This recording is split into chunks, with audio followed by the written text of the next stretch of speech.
তুমি আমার কৈতরি, তুমি আমার টুনটুনি, তুমি আমার ময়না পাখি, তুমি আমার সোনা পাখি। ওই যে কয় কলিজা, তার মানে প্র্যাকটিস চলে বাসায়। আর কি ডাকেন ভাবিরে, কি ডাকেন বলেন? জান।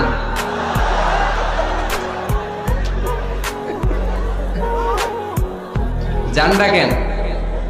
আর ভাবি কি ডাকে আপনাদেরকে? বাবু। আর কি ডাকে? হ্যাঁ, বেবি।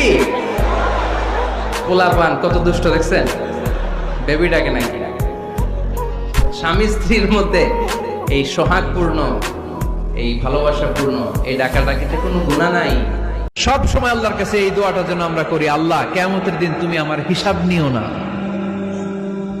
আল্লাহ তুমি আমার বিচার বসিও না, আল্লাহ তুমি দয়া করে আমারে মাফ করে দিও। শোনো শোনো, প্রতিদিন সালাত কায়েমের আগে যে তোমরা ওযু করো, এই ওযু করার পর কেউ যদি পড়ে আশহাদু আল্লা ইলাহা ইল্লাল্লাহ ওয়া আশহাদু আন্না মুহাম্মাদান আবদুল্লাহি ওয়া রাসূলুহু, ওযু করার পরে এই দোয়াটা প্রতিদিন যে পড়বে তার জন্য আল্লাহ জান্নাতের 8টা দরজা খুলে দিবে।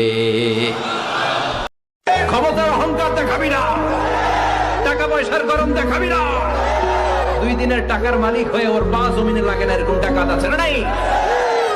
লাম ইয়াকুন শাইআম মাযকুরা, তোর চেয়ে বড় ক্ষমতাশীল ছিল ফেরাউন, আল্লাহ ছাড় দিয়েছে, ছেড়ে দেয় নাই, ঠিক কি না? নমরুদরে ছাড় দিয়েছে, ছেড়ে দেয় নাই, ঠিক কি না? আবু জাহেলকে ছাড় দিয়েছে, ছেড়ে দেয় নাই, ঠিক কি না? ক্ষমা করে দিতে আল্লাহর বড্ড ভালো লাগে। বান্দা আল্লাহর কাছে বারবার চাক, চোখের পানি ছাড়ুক, এটা আল্লাহ পছন্দ করে। চোখের পানির যে কত পাওয়ার আপনি কল্পনাই করতে পারবেন না। অনুশোচনার চোখের পানি চোখ বেয়ে নাকের ডগা পেয়ে জমিনে পড়ার আগেই আল্লাহ এই বান্দারে মাফ করে দেয়।